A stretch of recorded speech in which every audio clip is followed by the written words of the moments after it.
Assalamualaikum warahmatullahi wabarakatuh. Kami dari kelompok 2 ingin mempresentasikan program sistem deteksi sayur segar dan busuk menggunakan CNN yang dibuat menggunakan Python di Google Colab menggunakan Google Drive. Fungsi ini atau kode ini digunakan untuk menghubungkan Google Colab dengan Google Drive. Penjelasannya, from Google Colab import drive atau mengimport library drive. Menghubungkan Google Drive setelah menjalankan akan muncul link autentikasi. Setelah berhasil, seluruh file di Google Drive dapat diakses. Yang kedua, menyalin dataset. Fungsi ini menyalin file zip dengan Google Drive ke folder kerja Colab. Yang ketiga, melihat isi folder. Fungsi ini memasukkan isi folder atau konteks. Yang keempat, mengekstrak dataset. Fungsi ini mengekstrak file zip menggunakan folder atau menjadi folder. Yang kelima, mengecek jumlah data atau fungsinya menghitung jumlah gambar pada setiap kelas. Yang keenam, mengubah file zip menjadi JPG atau foto yang ada GIF menjadi JPG. Yang ketujuh, membuat dataset TensorFlow. Fungsi ini membaca seluruh gambar TensorFlow otomatis memberi label busuk 0, segar 1, parameter validation lead 0,2 atau 0,2. Artinya 20% digunakan sebagai data validasi, sedangkan 80% digunakan untuk training. Selanjutnya membuat datanya TensorFlow. Fungsi TensorFlow akan membaca seluruh gambar secara otomatis. Artinya 80% digunakan sebagai data training, 20% digunakan sebagai data validasi. Semua gambar berubah menjadi ukuran 224 kali 224 pixel supaya ukurannya sama. Artinya model membaca 8 gambar sekaligus setiap proses training. Membuat arsitektur CNN.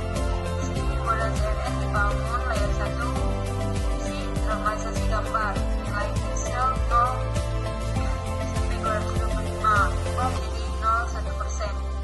Agar peletahan lebih stabil, layer config 2 artinya 32 filter ukuran Kelnor 3x3 digunakan untuk mencari ciri-ciri gambar, misalnya warna, tekstur, bentuk daun. Mengurangi ukuran gambar, keuntungan lebih cepat, mengurangi overfitting. Model mulai mengenali pola yang lebih kompleks. Model mengenali objek yang lebih detail, misalnya bercak hitam daun layu berbahan warna, dan mengubah data 2D menjadi 1D supaya dapat masuk ke Denser layer. Denser layer ini melakukan proses klasifikasi output karena hanya ada 2 kelas, segar dan busuk. Selanjutnya yang ke-16, conversion matrix, mengukur hasil prediksi. Contoh, aktual segar, prediksinya segar, aktualnya segar, prediksinya busuk, aktualnya busuk, prediksinya busuk. Semakin banyak diagonal, semakin bagus model. Yang ke-17, mobile net. Ini merupakan model CNN yang sudah dirakit sebelumnya pada jutaan gambar atau transfer learning.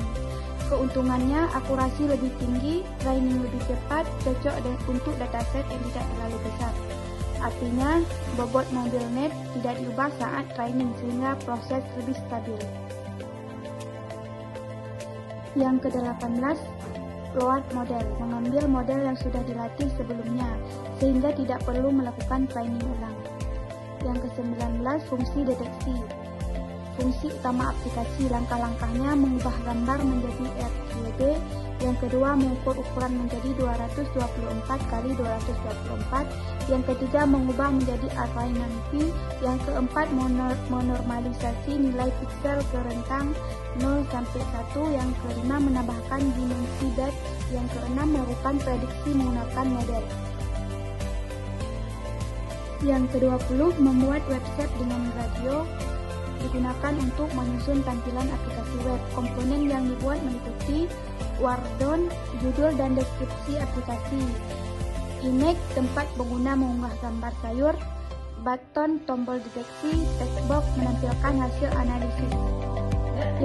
Yang ke-21, menghubungkan tombol dengan fungsi. Artinya ketika tombol deteksi ditekan, radio memanggil fungsi deteksi. Gambar yang diunggah menjadi input, hasil prediksi ditampilkan pada kotak teks. Yang ke-22 menjalankan aplikasi. Perintah ini menjalankan aplikasi Gladio dan menghasilkan URL lokal atau hanya di-collect URL publik, sementara share IRU yang dapat dibuka dari perangkat lain